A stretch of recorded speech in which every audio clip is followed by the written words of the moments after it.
예, 안녕하십니까. 인사 같이 해보겠습니다. 예, 안녕하세요. 예. 저는 설명의 일부를 진행하게 될 이제 금동훈 원장입니다. 베리타스에서 원장을 맡고 있고, 리트에서는 리트 법학 강의를 할 예정입니다. 오늘 설명의 진행 순서를 조금 말씀드리면은, 1부는 리트 전반에 대한 말씀을 드리고, 그 다음 2부는 우리 본원 소속 변호사님들이 리트를 이제 실천적으로 본인의 경험에 비춰서 어떻게 준비를 하는 것이 바람직한가 여기에 대한 소개를 추리논증 담당 변호사님이 이제 강의를 마치면은 그 다음 언어이해 담당 변호사님들이 그 다음으로 이제 마무리를 하는 순서로 진행하겠습니다. 우리 학원의 모토가 합격 경험이 이제 합격을 만든다 이런 모토입니다. 그래서 기존에 이제 좋은 학원들이 있지만은 전문성 부족이다. 저희들 볼 때는 이제 아쉬운 부분들이 수험생들도 역시 가지고 있고 학원 측도 가지고 있는 부분에 대해서 이번에 적극적으로 개선하는 기회를 갖게 되었다. 이렇게 이제 보시면은 학원의 출범 취지를 잘 이해를 할 수 있겠습니다. 현재 그 12월에 진행되는 무료 강의는 지금 100여 명이 접수해서 아마 개강할 때쯤 되면은 마감이 되지 않을까 이렇게 생각을 합니다. 빨리빨리 이제 접수를 하셔가지고 좋은 강의 혜택을 누리시기를 바랍니다. 먼저 이제 리트는 뭐 이제 곧이다 이렇게 하면은 경험이 오래 있기 때문에 또는 뭐 개인적 경험이 3년을 했다 4년을 했다 하기 때문에 시행착오 가능성이 높지는 않습니다. 근데 리트는 전부 처음이시죠. 처음이시니까 뭐 학원 선택부터 강의 선택 이런 부분까지 다 시행착오로 이어질 가능성이 있습니다. 그 모든 수험 준비는 뭐 변호사 시험이든 아니면 이제 많이 준비하는 변호사 시험이든 아니면 로스쿨 시험이든 다 마찬가지로 초기에 시행착오를 하지 않는 것이 가장 중요합니다. 저희들이 볼 때는 크게 보면은 이제 학원의 상황인데 제 눈에는 학원이 독점되어 있다 이렇게 보이기도 하고 또는 반대로 학원이 난립 상태다 이런 느낌도 아울러 듭니다. 그래서 이제 이 학원은 난립 상태인데 일단은 학원을 선택하고 그 다음 선택한 학원에서 강의를 선택하는 부분에 수험생 체크리스트들이 몇 개나 있습니다. 굵직한 걸 보면은 정체불명 학원들이 있습니다. 난립된 부분이 있을 거예요. 이런 부분은 선택을 하시면 안 됩니다. 왜 이제 선택을 하시면 안 되는가 하면은 컨텐츠 부족이 무조건 발생합니다. 그 전문성이 있는 것이 아니고 가르치는 사람 개인이 또는 이제 한두 사람이 본인이 가지고 있는 아주 제한적인 그 부분을 가지고 학생들을 지도하기 때문에 그건 바람직하지가 않습니다. 그 학원은 선택하시면 안 되고요. 그 다음 이제 학원을 선택하게 되면은 불필요한 강의들을 많이 개설하게 됩니다. 학원은 이제 본질적으로 영리를 추구하는 것을 목적으로 하기 때문에 또는 그런 본성을 가지고 있습니다. 또는 독점화되다 보면은 또 이익을 이제 추구 확장성 때문에 자꾸 불필요한 강의를 개설하게 되어 있습니다. 그 부분은 이제 주의하셔야 됩니다. 그 다음에 세 번째로는 리트 응시 경험이 없는 강사, 이 강의도 역시 바람직하지가 않습니다. 전문성 부족입니다. 아마 리트 응시 경험이 없는 강의를 듣게 되면은 사후적 풀이다 이렇게 이제 수험적으로 표현할 수가 있는데 문제를 보고 그 다음 답을 보고 답에다가 본인의 설명을 끼워 맞추는 쪽으로 그 실천 감각이 조금 실천에서 써먹기는 적당하지 않은 형태로 강의가 진행이 될 수가 있습니다. 그래서 풀이를 들으면은 그럴듯하다 이렇게 하는데 본 시험에서는 활용도가 아주 낮은 그런 강의가 될 수가 있습니다. 이 세 가지는 크게 좀 주의를 하셔야 됩니다. 정평나 있지 않는 학원이다 배제를 해야 되고 그 학원에서 불필요한 강의가 너무 많을 수가 있습니다. 근데 불필요한 강의다 이 부분은 수험생들이 잘 고르기가 힘듭니다. 이건 학원이 정해줘야 되는 겁니다. 그 다음 세 번째로 제일 중요한 부분이 리트 응시 경험이 없는 강사다. 이 부분은 약간은 효율성은 떨어질 수가 있다. 이렇게 말씀드릴 수가 있습니다. 저희 베리타스 학원이 타 학원하고 차이점입니다. 일단은 1번을 모토로 잡겠습니다. 불필요한 강의를 개설한다. 이 부분은 수험생들의 경제적 부담을 가중시키고 뭐 경제적 부담이야 나중에 사회 진출해서 복구하면 되지만은 시간을 많이 낭비하게 할 수가 있습니다. 1번은 이제 아주 저희들이 주위에서 이제 인식하고 있는 부분이고, 두 번째로는 리트에 맞게 수강료를 책정을 하겠습니다. 지금은 저희들이 판단하기에는 조금 가다 이런 느낌은 들어요. 이제 이게 고액 수강료가 이제 가능한 형태가 경쟁이 없으면 가능합니다. 경쟁을 하게 되면은 이 부분은 합리적인 선으로 조정이 가능합니다. 이 수강료라는 것은 강의에 얼마나 노력이 드는가 여기에 따라서 또는 시험은 난이도가 어느 정도인가 여기에 따라서 수강료가 책정되는 게 시장 원리에 맞다. 이 부분이 지금 현재 시장에서는 왜곡되고 있다. 이런 부분을 이제 판단을 하고 있습니다. 세 번째로 보시면은 리트 고득점 경험이 있는 현직 변호사 위주 강사진을 구성을 했습니다. 아주 능력 있는 분들이 많이 지원을 하셨고, 또 그 안에는 뭐 현재 변호사 타이틀은 있지만 과거에 강의 경험이 많은 분들이, 아주 베테랑인 분들이 많이 지원하셨고, 지금 학원하고 같이 하고 있습니다. 그 다음에 4번에 보시면은 변호사들의 경험을 바탕으로 단계적으로 실전률을 준비하는 것이, 실전 감각을 높이는 것이 맞다, 이렇게 보여집니다. 그 다음 5번입니다. 시험 직전에는 스파르타 캠프를 운영해서 마지막 집중 학습은 필요합니다. 모든 시험은 그렇습니다. 모든 시험 직전에는 집중적으로 학습해야 이게 활성화가 돼서 시험장에 들어갈 수가 있습니다. 그 부분 다 상세히 다 설명을 드리겠습니다. 그 다음에 6번도 중요합니다. 이 스터디인데 대부분 학생들이 스터디를 하는데 본인들끼리 모여서 합니다. 효율성이 되게 떨어질 거예요. 고만고만한 친구들끼리 하기 때문에 시간을 이제 쓸데없이 낭비한다든가 초점 없이 이렇게 진행될 수가 있습니다. 이 부분은 리트 고득점 로스쿨 재학생이나 그 다음 이제 우리 강사 변호사들이 지도하는 스터디를 진행함으로써 많이 효율성을 높일 겁니다. 그 다음에 7번에 면접 및 자소서 준비 과정인데 이 부분도 마찬가지입니다. 면접을 해본 경험이 없는 사람이 면접을 또 진행합니다. 또 자소서를 써본 경험이 없는 사람들이 또 자소서를 지도를 하고, 이 부분은 물론 이제 간접 경험이 있겠지만은 실전 경험보다는 약하다, 이렇게 보이지고, 그 다음에 둘이 뭉실하게 합니다. 이것도 맞지 않다, 이렇게 보여집니다. 그래서 우리는 학교별로 특성을 살려서 출전학교 변호사들이 개별적으로 대처를 해서 케이스 바이 케이스로 대비를 해주는 것이 바람직하다, 이렇게 판단이 됩니다. 그 다음 학원 전체 역량이 이제 8번입니다. 저희들이 이제 리트는 이제 시작하는 단계이고, 다른 시험에 학원 역량이 얼마나 이제 표현됐는가, 이렇게 보면은 저희 학원이 변호사 시험 합격률이 78%입니다. 이 이제 변호사 시험 합격률이 뭐 서울 소재 이제 메이저 대학은 78% 이렇게 나오는데, 학원에 오는 그 변호사 수험 준비생들은 합격률이 대단히 낮은 이렇게 그 층들이 옵니다. 보통 자연적으로 버려두게 되면 합격률이 한 30% 내지 50%인데 학원에 오면 한 80% 정도 되니까 뭔가를 이제 노하우를 저희들이 가지고 있습니다. 그보다 더 이제 획기적인 성과들은 5급 공채는 이게 5급 행정고시입니다. 행정고시인데 39명 합격생을 배출하고 뭐 성적도 좋습니다. 차석이 2명이고 최연소가 2명이고 2등에서 5등까지가 다 본원 출신입니다. 10등 안에 한 6명 있습니다. 그래서 다른 시험을 이제 시험에서 나온 성과들을 비춰볼 때 이걸 가지고 그대로 리트 시험에 적용하면은 리트 시험은 훨씬 더 성과가 잘 나오리라, 이렇게 추측을 하고 또 확신하는 부분이 있습니다. 그 다음에 학습 계획인데, 저희들이 이제 1기, 2기, 3기, 4기로 나누고 있습니다. 실질적으로 저기서 제일 중요한 부분이 3기입니다. 3기이고 3기가 끝나면 4기 이렇게 돼 있지만 사실은 이때는 면접 자소서 준비 기간이니까 질적으로 좀 분리된 기간이다, 이렇게 보시고 1기는 12월 한 달, 그 다음 1월, 2월 이렇게 묶어서 두 묶음으로 진행합니다. 학습 방향은 제일 좋은 문제는 기출문제입니다. 기출문제 유형을 파악하는 것이 제일 급선무고, 그 다음 이때 이제 공부량을 지나치게 많이 잡는 것은 바람직하지 않습니다. 이게 여러분도 이제 공부했던 학생도 있고 앞으로 해야 될 학생들이지만 리트는 역량평가입니다. 이게 지식을 쌓아서 점수를 올린다, 이런 시험하고는 본질적으로 다르기 때문에 공부량을 많이 확보하는 것보다는 바른 방향이 중요하다, 이렇게 보여집니다. 이게 이제 5급으로 치면은 P셋하고 비슷합니다. 그래서 1, 2월에는 공부를 너무 많이 하시겠다, 이렇게 하지 마시고 학습 방향은 기본적으로 기출문제 유형 파악하는데 그치시면 충분하고, 이거는 이제 우리 변호사 강사님들이 방향을 잡아줄 겁니다. 그 다음에 공부량은 강의 내용을 소화하는 정도로만 이렇게 하세요. 리트 쪽은. 그렇게 하시고, 그 다음 필수도서 목록을 저희들이 내드렸을 겁니다. 그걸 좀 익히시는 것이 훨씬 더 바람직하다, 이렇게 보이십니다. 그래서 때로는 이제 필수도서를 왜 익히는가, 이렇게 이제 고민을 할 수 있겠지만은 일단 배경 지식이 있으면 유리합니다. 근데 그 많은 배경 지식을 다 쌓을 수 없으니까 배경 지식 없어도 이제 푸는 스킬도 익히는 것이고, 여유가 되면은 배경 지식도 습득하는 것이고, 이렇게 되겠죠.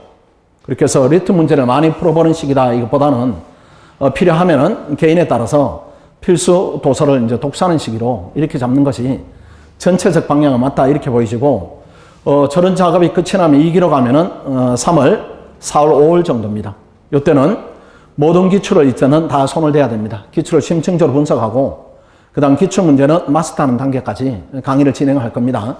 역시 공부량도 강의 내용을 소화하시고 그 다음 필수 도서를 독서하시고 이렇게 잡는 것이 전체적인 방향에서는 맞다 이렇게 보여집니다.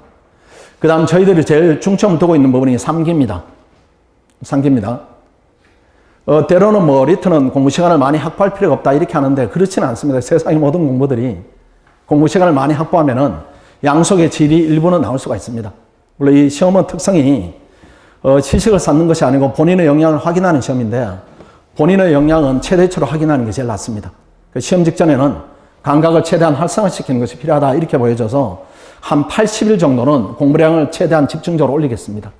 그게 바로 3기입니다. 그 실전 모의 가서 보시고 감각을 활성화하는 데 집중을 해야 되고 공부량은 이때는 스파르타 학습관에서 이제 강제적으로 의무적으로 학습을 시킬 겁니다. 한 1일 10시간 정도 이렇게 강제 학습을 하면은 합격생이 많이 나옵니다. 요거는 이제 피셋하고 똑같은 구조인데 저희들이 피셋을 이렇게 학생들을 스파르타반에서 넣어서 이렇게 보면은 피셋이 자연 합격률이 14%입니다.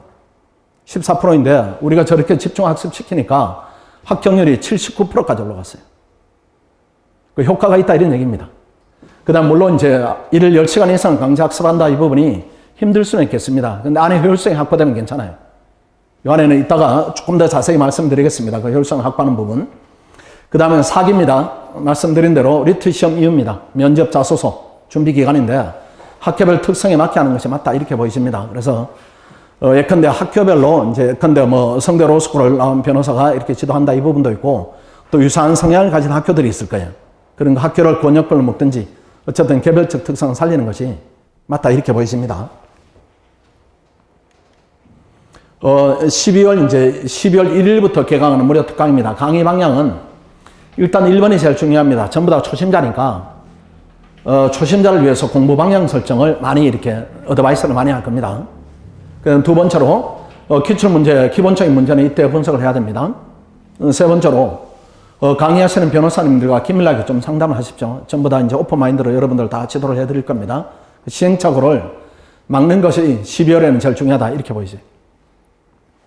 그 다음 나머지는 토요일, 일요일 이렇게 리트 법학, 그 다음 추리 논증, 언어이해 이렇게 강의를 진행합니다. 아직은 논술은 하지 않아도 되는 단계다 이렇게 보이십니다. 그래서 나름 한 달 정도 하면은 기본적인 방향은 잡힐 것이다 이렇게 판단이 됩니다. 그 다음 연간 일정입니다. 아까 이제 일부 보여드렸습니다. 실전 1기가 12월입니다. 우리가 이제 무료 강의 개설하는 것이고, 그 다음 실전 2기입니다. 1, 2월입니다. 1, 2월. 요때는 실전 대비 유형 파악하고 기출 문제를 모두 분석한다 이렇게 봤었고, 스터디를 편성을 할 겁니다. 그 다음 실전 3기입니다. 이때는 고난도 문항 대비 과정입니다. 스파르타 캠프가 본격적으로 시작되기 전에 실전을 기초적인 과정을 닦고 집중적인 과정을 또 익히고 고난도 문항에 대비해서 실력적으로 양적으로는 충분한 지식을 쌓았다 이 단계로 가야 됩니다. 그 다음 스파르타 캠프 과정입니다. 이 과정이 제일 중요합니다. 제일 중요한데 한 80일 정도 하면은 뭐 충분하지 않을까 이렇게 보여집니다. 그 다음 실전 모의고사, 그 다음 자율학습을 병행하고 과목별로 학원 내부로 실전 모의고사를 이제 출제를 하고 또 여러분들이 풀어보고 해설 강의를 듣고 외부 실전 모의고사를 무료로 응시를 다 강제로 시키겠습니다. 이거는 이제 메가에서 하기도 하고 현재는 법률 저널에서 실시하기도 하고 이 부분은 시험을 외부적으로 많이 봐야 됩니다. 물론 이제 기출문제 분석만으로 충분한데 그래도 양을 할 수 있으면 최대한 많이 하는 게 좋습니다. 그 다음 스터디 편성하고 아까 말씀드린 대로 로스쿨 재학생이나 변호사님들이 직접 이제 스터디를 맡아서 지도를 해 드릴 겁니다. 그 다음에 생활 리듬 관리도 좀 필요합니다. 이렇게 공부 시간, 휴식 시간이 정해진 일과표에 따라 진행을 합니다. 왜 그런가 하면은 이때는 신체적으로도 시험의 적합성을 좀 가져야 됩니다. 리트 집중력이다 이런 부분이 예컨대 나는 공부 패턴이 40분밖에 못해요. 이렇게 하면 늘려야 됩니다.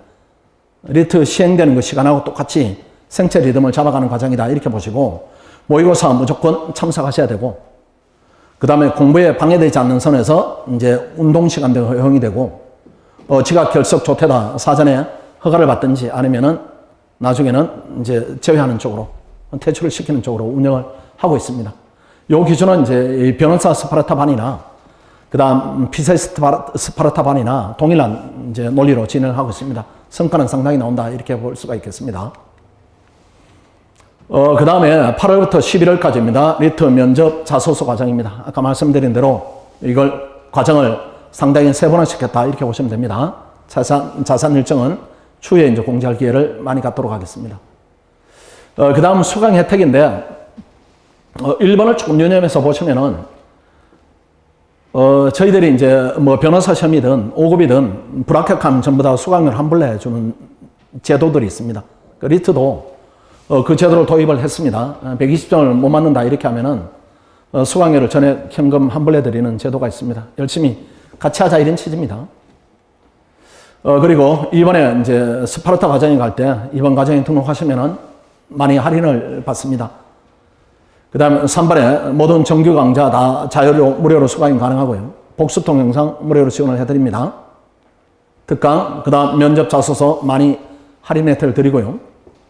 8번에 뭐 학원 직영 독서실을 활용한다 이렇게 할 때도 할인 혜택을 많이 드리고, 그 다음에 9번, 10번, 11번. 사실은 이제 10번, 11번이 실질적으로 질적으로 많은 의미를 가지게 될 겁니다. 그 다음 학습관입니다. 현재 이제 변호사 시험을 준비하는 학생들이 학습하고 있는 공간입니다. 지금은 이제 오픈된 공간인데 나중에는 약간 반개폐형으로 이렇게 할 겁니다.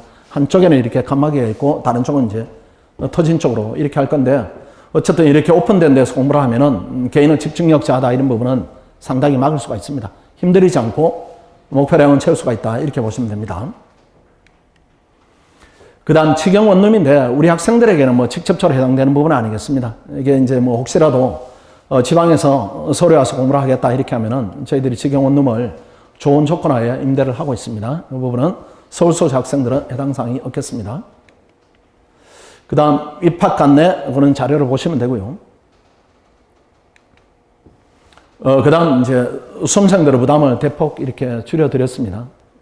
보시고 등록을 되도록이면 빨리 이렇게 서두르는 것이 바람직하다 이렇게 보여집니다. 제가 설명드릴 부분들은 이제 우리 과정에 대한 부분은 이 정도로 설명을 드렸습니다. 혹시 질문사항이 있으십니까? 어떠십니까? 질문사항이 이제 있으시면은 이따가 개별적으로 저한테 질문하셔도 되고, 우리 변호사님들의 특강 들어보시고 또 질문을 또 개별적으로 하셔도 되고, 지금 우리 이제 변호사 선생님들은 강의에 임하는 방향, 그 다음 자세, 이런 부분에 대해서 들어보도록 하겠습니다. 먼저 추리 논증을 담당하게 될 홍경열 변호사님을 모시겠습니다. 네, 반갑습니다. 지금 방금 소개받은 홍경열 변호사라고 합니다. 저는 지금 강남에 있는 법무법인 SN에서 근무하고 있고요. 작년, 그러니까 지금 8기가 이제 이번에 로스쿨 8기가 변호사 시험을 곧 보게 되는데, 저는 작년에 변호사 시험을 합격을 하고 변호사가 됐습니다. 이제 저희가 이제 강의를 원장님께서 잘 얘기를 해주셨지만, 리트에 대해서 어떻게 강의를 하게 되느냐, 뭐 또 어떻게 준비를 해야 되느냐, 그런 거 궁금하셔서 오셨을 텐데, 사실 저희가 처음에 리트 초창기 기수들이 로스쿨 갔을 때 리트 준비할 때 어려움이 많았어요. 어떤 문제가 나올지도 알 수도 없고 분석도 안 돼 있고, 그 다음에 처음 보는 시험이니까 어떻게 준비해야 될지 굉장히 막막해서, 그래서 사람들이 이제 학원 강의를 많이 듣게 되는데 학원에 의존을 하게 되죠. 근데 사실 아까 원장님께서도 말씀하셨지만 기존에 이제 독점적으로 있었던 학원 강의에서는 그런 부분들에 대해서 시험을 쳐보지도 않은 사람들도 많았었고, 그 다음에 이제 뭐 시험 출제되는 그 원리 자체가 논리학이나 철학, 뭐 사회과학 쪽에 아무래도 초점이 가 있으니까 그런 걸 전공으로 공부하신 분들이 강의를 하셨는데, 그게 꼭 나쁘다고 할 수는 없지만 아무래도 실전적인 감각이 좀 떨어지겠죠. 그 다음에 시험을 실제 자기가 쳐보고 로스쿨 입시를 준비해보고 로스쿨에 들어가서 자기가 학교에서 공부하면서 그런 것들이 어떻게 자기에게 영향을 주느냐, 그런 것들을 생각할 수 있는 계기가 없는 분들이 강의를 하시다 보니까 나쁘다고 할 수는 없지만 분명히 한계가 있는 부분이 있었고, 그런 부분들을 이번에 이제 저희 학원에서 직접 경험한 변호사들을 고용해서 이제 여러분한테 강의를 하게 된 거죠. 그래서 이런 계획이 있다는 얘기를 듣고 저도 되게 좋다고 생각을 했었고, 초기 기수들이 어려웠던 부분들을 이제 뒤에 하시는 분들한테는 좀 더 혜택을 드릴 수 있겠다. 그래서 뭐 가격 면에서도 얘기를 하셨고 내용 면에서도 얘기를 하셨는데, 그래서 저는 뭐 강의를 하시는 분들마다 자기 철학이 다 따로 있겠지만, 저는 좀 이제 앞에 말씀하신 것처럼 불필요한 강의를 최대한 줄이려고 해요. 그러니까 강의 분량을 많이 늘리는 게 강사한테는 좋죠. 뭐 돈도 많이 벌 수 있고 횟수가 많아지면 많아질수록 돈을 많이 벌 수 있으니까. 그런데 그렇게까지 강의를 많이 하는 것보다는 실제로 여러분한테 필요한 것들을 익히게 해드리고 거기서 좋은 점수를 받을 수 있을 부분만 해드리면 되는 거기 때문에 횟수를 줄이고 좀 내용을 실전적으로 가져가려고 합니다. 그래서 기출 문제를 푸는데 기출 문제가 지금 이제 축적된 게 꽤 많죠. 이제는 10회를 넘어갔으니까. 축적된 기출 문제 중에서도 보면 이제 뭐 좀 좋은 문제도 있고 조금 안 좋은 문제도 있어요, 사실. 근데 기본적인 원리에 충실하게 들어가 있어서 좋은 문제들에 대해서는 저희가 풀면서 말씀을 드릴 거고, 이런 문제는 좀 안 좋은데 이런 문제 그런 거 있잖아요. 이렇게 뭐라고 생각하기에 따라서 좀 약간 관점이 헷갈릴 수 있는 그런 부분들을 어떻게 해결할 것인가. 그리고 문제 풀다 보면 이렇게 특히나 추리논증 문제 그런 게 있는데 풀다 보면 이렇게 머릿속에서 논리가 맴도는 경우가 있습니다. 그럴 때는 어떻게 대처해야 될까? 그러니까 실제로 시험을 쳐보면 여기 강의를 이렇게 해놓고 문제 풀어놓고 다 보고 해설 다 한 다음에 문제 풀면 다 풀 수 있죠. 풀어주는 거 보면 되게 쉬워요. 당연히 그렇게 되는 것처럼. 근데 막상 시험장에 들어가서 시간에 쫓기면서 풀다 보면 그렇게 안 됩니다. 그럴 때 어떻게 해야 될까? 어떻게 과감하게 버릴 거 버리고 챙길 거 챙기고, 그런 부분들을 풀어본 사람들은 안다는 거죠. 시험장에 들어가서 내 인생을 걸고 시험을 쳐본 사람들은. 그거를 전달해 드리고 싶은 거니까 그런 면에 초점 맞추고 저희가 강의를 할 거고, 다른 선생님들도 다 그런 생각을 하고 계실 겁니다. 리트라고 하는 시험이 법학 적성 시험인데, 초기에 법학 적성 시험은 사람들이 법학 적성이랑 무슨 관련이냐 뭐 이런 얘기 많이 했었어요. IQ 테스트 아니냐 뭐 이런 얘기 많이 했었는데, 지금은 지문에서 법학 내용이 좀 많아지고 있기도 하고요. 실제로 제가 최근에 나온 리트 문제를 이렇게 풀어봤을 때는 좀 관련이 많이 있는 것 같아요. 옛날보다는 더. 왜냐면 로스쿨 가서 처음에 이제 법학 공부할 때, 저도 비법대생입니다. 전공이 법이 아니기 때문에 힘들 거라고 생각했는데 저는 그렇게 힘들진 않았어요. 법학 공부하는 게. 왜냐하면 법학이 구성되어 있는 원리를 조금 이해를 하는데, 그걸 이해하고 나면 그게 리트에서 필요한 과정이랑 연결이 돼 있다는 걸 알게 되거든요. 법학 공부하면서 제일 처음에 많이 듣는 게 요건하고 효과입니다. 법률에 정해져 있는 요건이 나왔을 때 이러이러한 법적 효과가 발생한다라는 거거든요. 그 구조를 잘 이해하면 사실 리트 문제도 거기서 크게 벗어나진 않아요. 어떤 사례로부터 거기에 구성되어 있는 요건을 먼저 포섭을 해내고, 그 요건에 맞추어져 있는 사실관계를 파악한 다음에 이 요건에 해당하면 이러한 효과가 발생한다. 추리논증도 거의 다 그런 형식으로 돼 있거든요. 근데 그거를 뭐 이런 이론이 있고 이런 저런 이론이 있고 이론들 다 공부해서 문제를 보고, 아 이건 이런 이론이니까 이렇게 풀어야지, 그렇게 문제를 풀진 않습니다. 한 문제당 3분 안에 풀어야 돼요. 읽고 이해하고 감각적으로 바로 그 논리가 머릿속에서 적용이 되는 거지, 이론을 알고 문제를 푸는 게 아닙니다. 리트 고득점 한 사람 중에 이론 알고 푸는 사람은 거의 없을 거예요. 저기 고득점 하신 분들 뒤에 변호사님 많이 계신데 그렇게 공부하신 분들은 없을 거예요. 그냥 아는 거죠. 그래서 저는 강의하면서 그거를 여러분이 마음속으로 이게 머리로 생각하는 절차 없이 몸에 체화되게 만들어 드리는 게 좋은 강의라고 생각하는데, 그거를 만들려고 노력할 겁니다.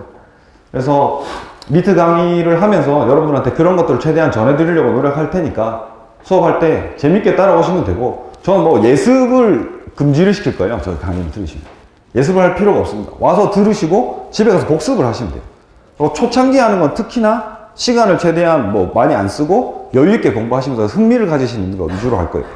그래서 많이 강의 들어주시고, 강의 들으시면서 나중에 리트 성적도 잘 받으시고 원하시는 로스쿨에 입학하시기를 기원하면서 열심히 강의 준비해 보도록 하겠습니다. 네, 감사합니다. 혹시 질문사항 있습니까? 네, 뭐 질문 있으시면. 네, 그럼 다음 분 소개 드리겠습니다. 안녕하세요. 방금 소개받은 전정환 변호사입니다. 저는 일단 제 소개 잠깐 드리고, 이제 뭐 앞에 변호사님이 좀 리트의 기본을 좀 너무 잘 설명해 주셔서 또 제가 생각하는 이제 뭐 리트 공부 방향 간단하게 말씀드리도록 하겠습니다. 저는 서강대 3기를 나왔거든요. 그래서 3회 리트를 쳤는데, 그게 무슨 의미냐면은 그 당시에는 지금보다도 훨씬 더 기출도 없고 학원 강의도 잘 안 되어 있고 그런 상황이었거든요. 그래서 저는 굉장히 그 리트 공부하는 그 막막함을 제가 잘 알고 있고, 제가 사실 그 당시에는 정말 너무 사교육이 잘 안 발달해 있었기 때문에 제가 문제 같은 것도 직접 분석을 하고 이렇게 했기 때문에 또 그런 거를 이제 강의를 통해서 다시 전달해 드릴 수 있겠다 싶어서 지금 강의를 이제 하게 되었고요. 저는 이제 지금 개업 변호사로 있으면서 뭐 다양한 강의를 하고 있습니다. 제가 개인적으로 강의하는 걸 굉장히 좋아해서 사실 변호사 붙은 이후에도 뭐 입시 학원 하던 알바도 뭐 하고 뭐 계속 그렇게 했거든요. 그리고 지금도 뭐 시민 대상으로 다양한 법률 강의 진행하는 걸 제가 좀 좋아해서 제가 다양한 연령대, 다양한 난이도로 다양한 강의를 해봤습니다. 그래서 여러분에게 다 이제 니즈에 맞춰서 강의를 할 수 있다고 이제 생각을 합니다. 그리고 이제 뭐 리트에 대해서 이제 좀 설명을 드릴까 하는데, 리트 중에서도 이제 추리 논증, 그거에 대해서 많이들 이제 가지고 계시는 이제 선입견, 오해, 많이 들리는 말, 이 뭐가 있냐면은, 이거는 어차피 IQ 시험이다, 뭐 공부해도 안 오른다, 뭐 그런 말 많이 들어보셨을 거예요. 혹은 이제 이거는 적성 시험이기 때문에 굉장히 논리적으로, 철학적으로 접근해야 된다. 뭐 그런 식으로 또 들으신 분도 많으실 테고, 그렇게 이제 많이 들었을 건데, 뭐 틀린 말은 아니에요. 적성 시험인 거는 뭐 틀림없죠. 뭐 제목에 그렇게 나와 있으니까. 근데 이제 제가 드리고 싶은 말씀은 크게 두 가지예요. 이제 첫 번째는 어떤 시험이든지 간에 결국에는 그 시험 문제에 얼마나 익숙한가의 문제예요. 이게 어떤 뭐 적성 시험의 형태가 됐든 뭐 IQ 시험의 형태가 됐든, 심지어 IQ 테스트도 두세 번 보면 오른다고 하거든요, 실제로. 그래서 어떤 시험이든지 문제 유형을 잘 알고 그거에 익숙해져서 이제 풀면은 이제 충분히 그거에 대한 보상은 온다, 이렇게 믿고 이제 공부를 하시면 되고요. 이제 또 두 번째로 제가 말씀드리고 싶은 거는, 이게 적성 시험인 건 맞아요. 맞는데 이게 법학 적성 시험이에요. 그래서 실제로 이게 출제도 초기에만 잠깐 평가원에서 출제를 하다가 현재는 법전원 협의회에서 하고 있어요. 결국 무슨 말이냐? 법조인들이 만들어내는 문제예요. 그래서 이게 어쨌거나 적성 시험의 취지에 맞추기 위해서 법학 지식을 요구하지는 않아요. 요구하지는 않지만 법조인들이 생각하는 방식이 좀 있어요. 그게 뭐 다른 사람들하고 그렇게 틀린 건 아니고, 일반 논리 법칙하고 그렇게 틀린 건 아니지만, 그래도 그분들의 이 직역이 가지고 있는 독특한 어떤 특성들이 있고, 그걸 잘 이해하면은 똑같은 논증, 뭐 논리, 추리를 접근하더라도 그게 조금은 더 이해가 되실 거라고 생각을 해요. 그래서 그런 방향으로 저는 강의를 하도록 하겠습니다. 그러면 저는 이만 마치고 다음 분 소개를 하도록 하겠습니다. 네, 안녕하세요. 김주한이라고 합니다. 저는 PPT를 간단하게 준비해왔는데요. 제 소개를 드리면, 저는 고려대학교 공대를 나왔습니다. 전기전자 전파공학부를 나와서 지금 성균관대학교 법학전문대학원 이제 1학년 2학기 다니고 있고요. 다음 주에 기말고사를 앞두고 있어서 빨리 이제 설명회 마치고 기말고사를 준비하러 가야 되는 급박한 상황에 있습니다. 보시면 알겠지만 제 학점이 86.7이거든요. 거의 로스쿨계에서 쓰레기 같은 학점으로 정평이 나 있는 학점이고, 4.5 만점에 3.3입니다. 근데 이제 제가 사실 저희 과에서는 평균보다 조금 낮은 건데, 이 로스쿨 데뷔하시는 분들이 워낙 쟁쟁하시다 보니까 제가 학점이 저 모양이고, 저 면허 자격증 운전면허밖에 없고요. 봉사활동 시간 0시간에 수상 경력 아무것도 없습니다. 그래서 저는 사실 학부 다닐 때 그냥 뭐 공대니까 취업 되겠지 이러고 정말 편하고 재밌게 학교를 다니고, 취업했다가 이게 사기업을 다니는 게 인생에서 쉽지 않구나, 그걸 깨달아서 한 살이라도 어릴 때 로스쿨을 가야겠다 생각해가지고 이제 준비를 했거든요. 그래서 저는 이제 학점은 정해져 있고 토익이랑 리트에 몰빵을 해가지고 제가 작년에 토익을 10번 봤습니다. 10번. 그래서 공부는 안 하고 10번을 딱 봐서 이렇게 막 등락을 하다가 진짜 기적처럼 마지막 제출할 수 있는 마지막 날짜가 있잖아요. 그 마지막 시험에서 최고점을 찍었어요. 제 인생 최고점을. 그래서 이제 저의 이 49만 5천 원이 헛되지 않았다는 걸 알 수 있었고요. 제가 리트는 약간 좀 그냥 했는데, 제가 이제 언어는 66.1점이고 추리 논증은 73.6점이거든요. 그래서 총 139.7점이고, 추리 논증은 작년에 35문제 중에 33개 맞춰가지고요. 근데 제가 이제 강의를 왜 하려고 마음을 먹었느냐. 저는 작년에 스터디를 했습니다. 총 7명이서 스터디를 했는데 강의를 안 들었어요. 왜냐면 한 5분 정도 들어봤는데, 가장 유명하신 분의 강의를 5분 정도 들어봤는데, 뭐 할 거 많잖아요. 토익도 해야 되고 할 거 많은 와중에 그거를 듣고 있을 시간이 도저히 없더라고요. 그래서 효율적이지 않다는 생각이 들어가지고 스터디만 했습니다. 근데 그러면서 서로 이제 문제 풀어주는 과정이 많았는데, 그때 이제 좀 재밌더라고요. 문제 풀어주고 같이 스터디원들하고 얘기하는 게 재밌어가지고 아 나중에 기회 되면 강의를 해야겠다 해서 저는 사실 변호사 시험 본 다음에 강의를 하려고 그랬는데 이렇게 이 좋은 학원에서 강의를 할 기회를 얻게 돼가지고 지금 좀 학교 다니면서 일단 병행을 해볼까 생각을 하고 있습니다. 그래서 이제 학점 굉장히 낮고 제가 나이가 이제 좀 그래도 많은 편인데 가군나군 모두 최종 합격을 해가지고요. 지금 잘 다니고 있습니다. 이거는 이제 출제 기본 방향인데 제가 여기서 강조하고 싶은 거는 특정 전공 이런 거 중요하지 않다. 근데 이게 이제 이거 보면 사람들이 아 저건 그냥 하는 말이고 실제는 안 그렇겠지 생각하실 수도 있지만 저는 요게 지켜지고 있다고 믿고 있는 사람입니다. 그래서 이거는 이제 시간 관계상 일단 넘어가도록 하겠습니다. 이게 중요한데요. 제가 직접 아는 저랑 친한 사람 중에 무려 2명이 지난 여름에 2018년 7월에 리트 검토위원으로 갔다 왔습니다. 리트 출제하기 직전에 일주일간 합숙을 하면서 출제진과 함께 합숙하면서 저기 한화 리조트에서 같이 검토를 했고 제가 이 설명회를 준비하기 위해 그 두 분에게 커피를 사드리면서 얘기를 막 받아 적었는데요. 드릴 말씀이 많은데 여기 시간이 이제 한정돼 있으니까 나중에 제 강의 들으시면 제가 거기서 자세한 썰을 풀어드리도록 하고 일단 중요한 게 철학, 논리학, 법학 교수님들이 출제하는데 아니에요. 물론 최고 대빵은 이화여대 로스쿨의 교수님이 전체 대빵이셨는데 교수진은 진짜 이공계부터 문대 이렇게 다양한 분야의 교수님들이 3, 4, 5 모여가지고 출제를 하는 것이고요. 그 다음에 2주 전부터 합숙하면서 그때 문제 출제를 하고 참고도서가 굉장히 중요하죠. 그때 논리학 책 보냐? 아닙니다. 진짜 일반 화학책부터 다양한 전공 분야의 책들을 보면서 다양한 전공 분야의 교수님들이 보면서 문제를 출제한다고 해요. 그렇기 때문에 일부 분들이 말씀하시는 것처럼 법학, 논리학, 철학 제 생각에는 중요하지 않습니다. 그리고 뒤에서 이제 추리 논증이 왜 어렵느냐에 대해서 말씀을 드리면 논리학이 필요할까? 전문 분야에 대한 지식이 필요할까? 있으면 당연히 좋습니다. 있으면 당연히 좋은데 저거를 현실적으로 지금부터 내년 7월까지 약 8개월간의 시간 동안 내가 저거를 정복할 수 있느냐? 못한다라는 것이 저의 생각입니다. 할 게 굉장히 많거든요. 그리고 저를 포함해서 제 주변에 이제 사실 제 주변 얘기라서 성급하게 일반화하기는 어렵지만 따로 논리학 공부하고 전문 지식 가진 사람 별로 없습니다.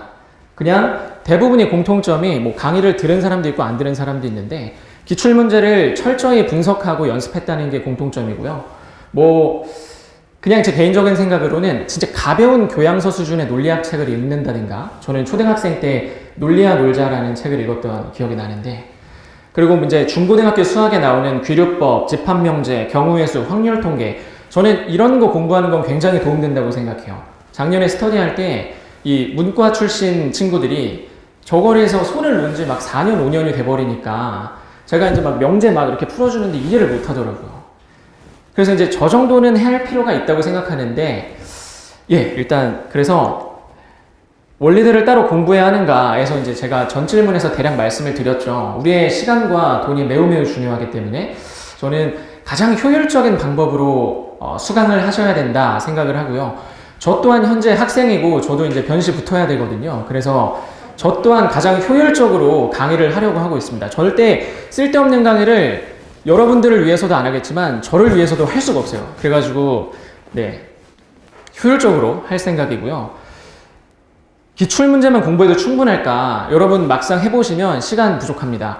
지금 예비시험 더하기 11개년 기출, 올해 18년에 실시한 게 11년 기출이죠. 거기다가 피셋이 왕창 쌓여있기 때문에 저는 저것들을 제대로 분석하고 연습하고 반복해서 풀고 저는 오답노트 만들었거든요. 그래서 오답노트 만드는 게 굉장히 시간이 오래 걸려요.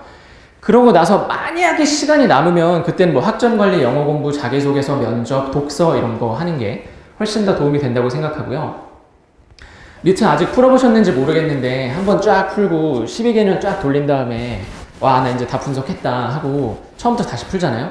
그러면은 정말 놀랍게 왕창 틀립니다. 저도 그랬고요. 그리고 처음 풀 때 맞았던 거 틀리고 분명히 오답 체크한 건데 이거 왜 틀렸었는지 기억 안 나고 막 이러거든요. 그래서 반복이 굉장히 중요하고 오답노트 맞는 거 저는 도움이 되게 많이 됐어요.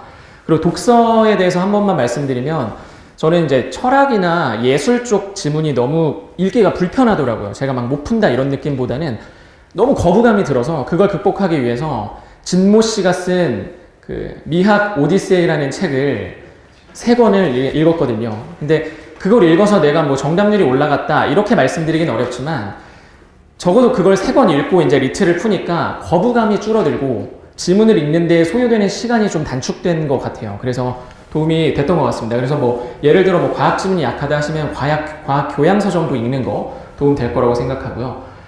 그 다음에 이제 다른 변호사님들은 저 빼고 다 이제 변호사님들이신데 그분들은 12월 1일부터 강의를 하실 겁니다. 하지만 저는 기말고사가 12월 6일에 마치기 때문에 12월 8일부터 강의할 것을 계획하고 있습니다. 그래서 저는 이제 다른 분들은 총 3시간씩 8번 강의하시는데 저는 6번밖에 못 하거든요.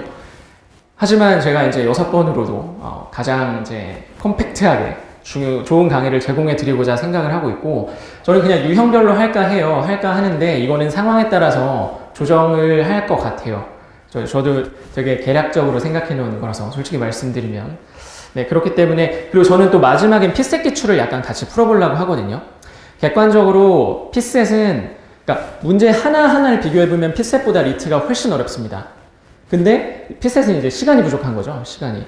어쨌든 근데 피셋 출제하는 교수진 풀이랑 리트 출제 풀이랑 거의 비슷하기 때문에 저는 저거를 푸는 거는 굉장히 도움이 됐다고 생각을 하고 있어가지고 저거 푸는 시간도 한번 가져볼까 하고 있습니다. 그래서 일단 제 소개는 여기까지고요.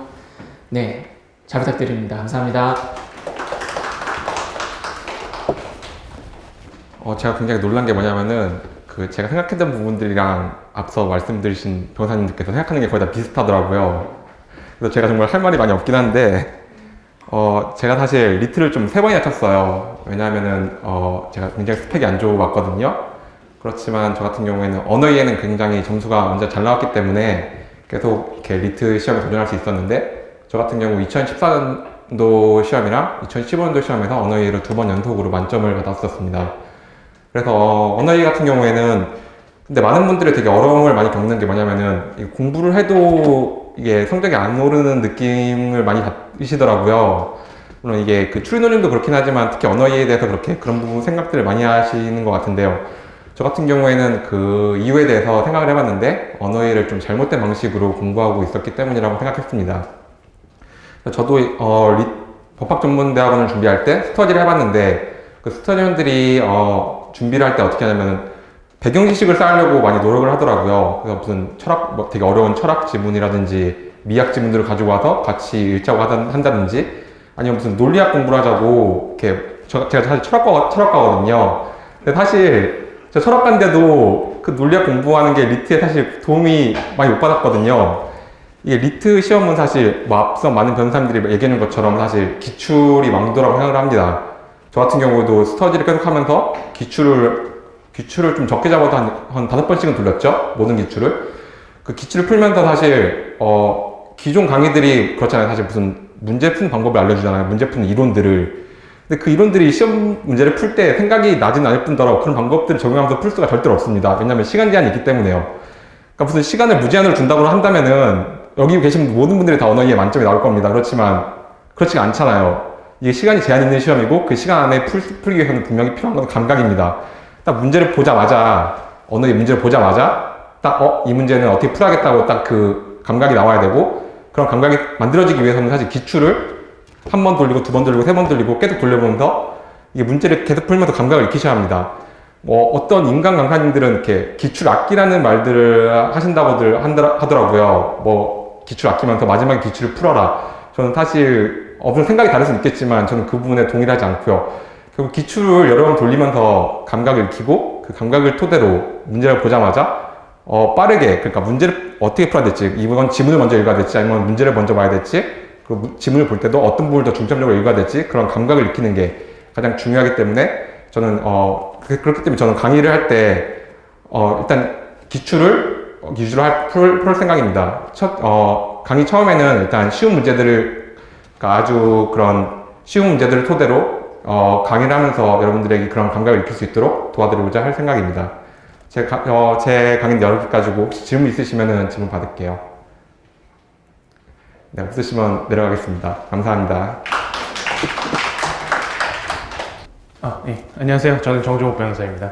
저는 서울시립대학교 철학과를 졸업했고요. 그 충북대 로스쿨 5기로 해서 재작년쯤에 변호사 시험을 합격해서 지금 교대역 동문 앞에 있는 법률사무소에서 일하고 있습니다. 이제 저는 솔직하게 얘기하면 추리논증이나 언어에는 점수가 좋지 못한데, 제가 가장 좋아하는 게 이제 철학 공부하고, 저도 철학과거든요. 철학과 출신이라서 철학하고 논술하고 이런 거를 굉장히 좋아해요. 지금도 실제로 논술 학원에서 강의를 하고 있고, 이제 예전에 이경규 씨가 굉장히 롱런하는 개그맨인데, 왜 개그맨이나 아직 계속 영화 만드냐 망하는데, 이런 질문을 했는데, 이경규 씨가 이제 개그맨은 직업이고 개그맨은 직업이고 영화는 꿈이다, 이렇게 얘기한 적이 있어요. 그리고 저도 약간 이제 워낙 철학과가 이렇게 진로가 암울하다 보니까 이렇게 고민을 하다가 로스쿨을 선택했는데, 저는 굉장히 철학 공부하는 거 굉장히 좋아했거든요. 이제 대학원 가서 전공을 해볼까라고 했는데, 어쩔 수 없이 현실적인 문제로 로스쿨을 선택을 했는데, 변호사가 된 것에 대해서 굉장히 만족하면서 다니고 있는데, 그래도 이제 이루지 못한 꿈에 대한 그런 아쉬움이 늘 있었습니다. 그래서 이제 저도 아까 전종환 변호사님처럼 강의하는 거를 굉장히 좋아하고, 지금 실제로 강의를 하고 있고 해서 베리타스 법학원에서 공고가 나왔을 때 조금 굉장히 하고 싶더라고요. 그래서 여러분들을 만나고 싶어서 이렇게 지원을 했고, 사실 이제 논술이라는 거는 미트에서 비중이 좀 적은 편이에요. 학생들이 실제로 논술에 대해서 그렇게 크게 비중을 두지는 않습니다. 그래서 저랑 같이 일하는 변호사냐, 논술 그냥 주장하고 근거 결론만 대충 쓰면 되는 거 아니야, 이런 식으로 하는데, 근데 이게 사실 논술이란 과목이 정규 교육 과정에서 편성돼 있기 때문에 이거를 무시하지는 못해요. 그리고 여러분들이 나중에 변호사가 돼서 상대방 서면을 읽어보면 알겠지만, 잘 쓴 글하고 못 쓴 글하고 티가 확실히 차이가 나요. 이거 얼마 받고 썼구나, 이런 티가 확실하게 난단 말이에요, 사실상. 그래서 이제 논술이라는 것도, 그리고 이제 채점하는 교수님들은 기본적으로 학자시기 때문에, 저도 이제 학생들 글 채점해보면 얘가 어느 정도 수준인지 딱 알거든요.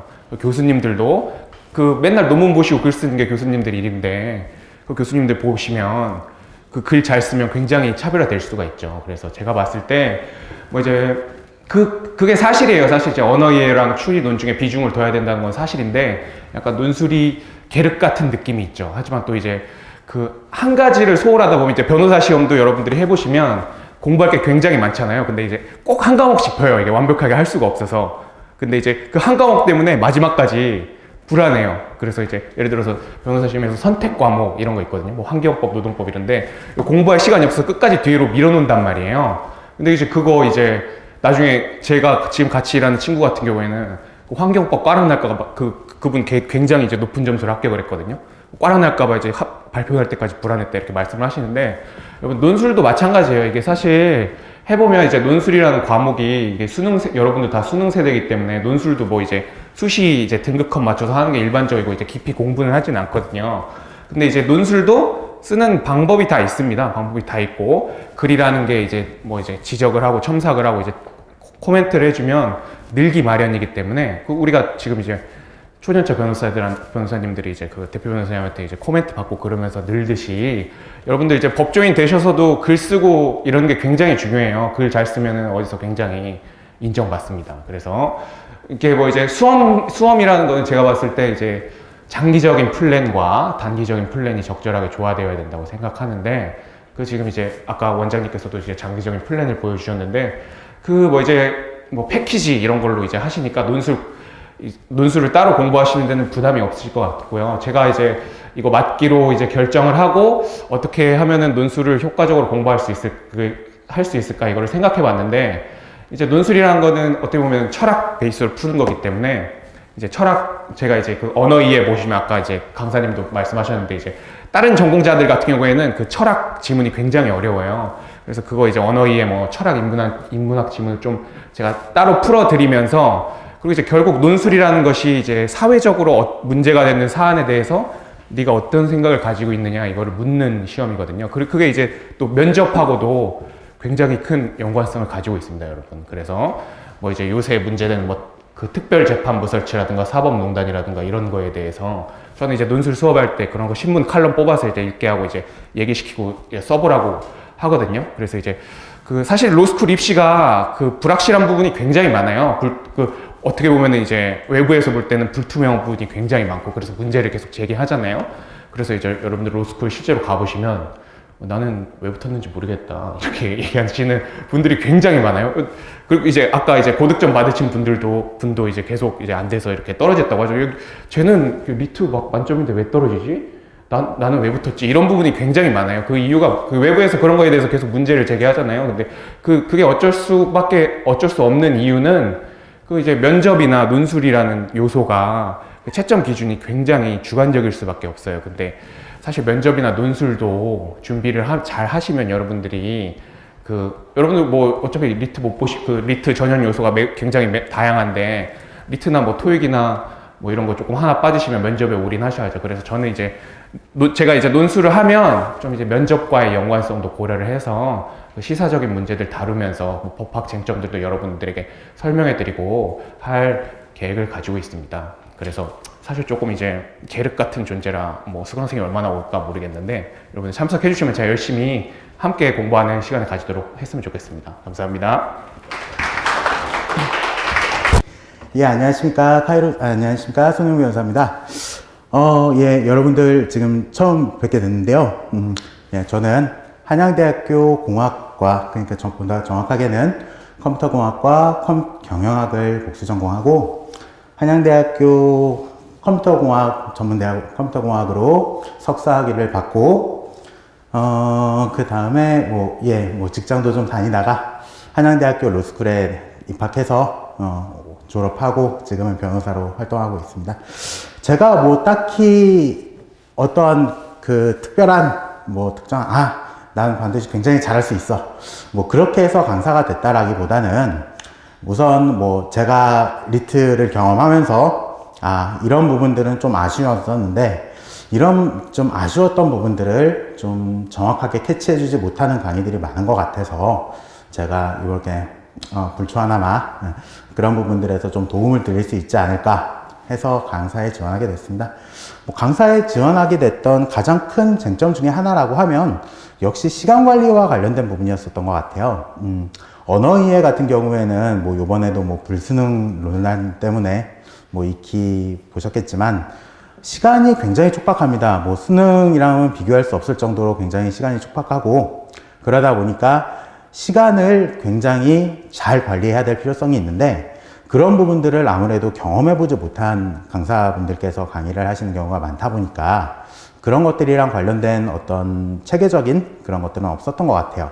그런 부분을 좀 도와드릴 수 있지 않을까 싶어서 제가 요번에 강사로 진행을 하게 됐던 것이고 아무래도 모든 영역을 다 잘 해야 되는 그런 리트 정확하게는 법학전문대학원이겠죠. 법학전문대학원 입시다 보니까 학점부터 시작해서 영어 점수, 리트 점수, 면접 준비할 건 굉장히 많은 것 같아요.